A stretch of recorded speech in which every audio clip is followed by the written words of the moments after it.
భారతదేశంలో ఎట్లయితే భారతీయ జనతా పార్టీకి ఎగనిస్ట్గా నేషనల్ మీడియా, స్టేట్స్లో ఉన్నటువంటి ప్రాంతీయ మీడియా ఉంటాయో, అలాగే అమెరికాలో ట్రంప్కి వ్యతిరేకంగానే మీడియా ఉంటుంది. క్రిందటిసారి ట్రంప్ ఓటమిలో మీడియానే కీలక పాత్ర పోషించింది. తప్పుడు ప్రచారాలు చేసి ట్రంప్ను ఒక విలన్గా చూపించి ప్రజల్ని అవతల వైపుకి, బైడెన్ వైపు మళ్ళించింది. దాని వెనకాల కారణం ఏంటంటే బైడెన్ టీం మీడియా డార్లింగ్ అనమాట. ఆ మీడియాలకి ఫండింగ్ చేసేటటువంటి వాళ్ళు ఆయుధ వ్యాపారస్తులు, ఇతరత్రా సంస్థలు, సోరోస్లు, అట్లాంటి వాళ్ళు.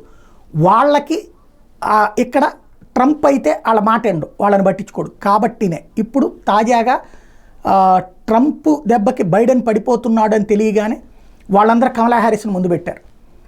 కమలా హ్యారిస్ మీదన ఎప్పుడో వాన్స్, ఎవరైతే ఇప్పుడు వైస్ ప్రెసిడెంట్గా పోటీ పడుతున్నాడో ఆయన చేసిన వ్యాఖ్యలు, పిల్లలు ఉన్నటువంటి వాళ్ళకి తెలుసుద్ది విలువ, కుటుంబపు విలువ అంటూ మాట్లాడేట. కమలా హ్యారిస్కి పిల్లలు లేకపోవడం పట్ల ఎప్పుడో ఏడాదిన్నర క్రితం ఏదో ఇంటర్వ్యూ చేసిన వ్యాఖ్యలు ఇప్పుడు హైలైట్. ఇట్లాంటివన్నీ ఇప్పుడు బయటికి తీస్తారు, వెలికి తీస్తారు, భారీగా ప్రచారం చేస్తారు, తద్వారా నెగిటివిటీ క్రియేట్ చేస్తారు.